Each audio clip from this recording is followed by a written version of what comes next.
All right, vertical angles, probably top 5 most used things throughout the year in geometry. These will happen in every shape, no matter what, from circles to squares to triangles to just regular old lines that cross.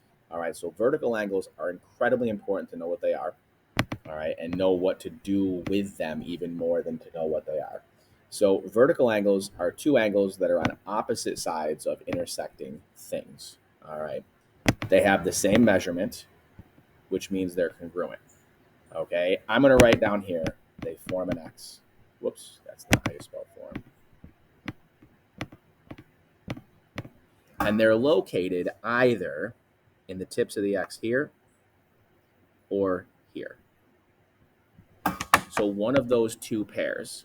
So if I come over into this situation over here, I've got two lines that cross. So I have two pairs of vertical angles, two pair of vertical angles. Pairs isn't the proper use of English. So two pair of vertical angles. So my vertical angles in this picture, all right, I'm gonna write them down and then I'm gonna highlight them so you can see them. Angle ABE is congruent to angle DBC. All right, so I'm gonna make ABE my yellow angle. It's gonna be right here. And I'm gonna make DBC my green angle. It's gonna be right there. So yellow equals the green one. And then there's a second pair. And I say angle ABD congruent to angle EBC. And let's highlight those. Let's make this one a blue angle. So ABD is right in that corner. And then we're going to make EBC the purple angle. That's going to be right there. And so what I'm going to do is I'm going to add on a because, but I'm just going to add one.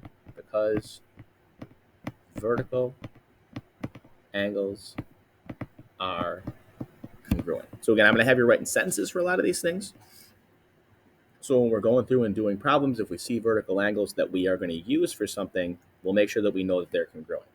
Last little piece in here, you'll start seeing this happen in different things that we're talking about.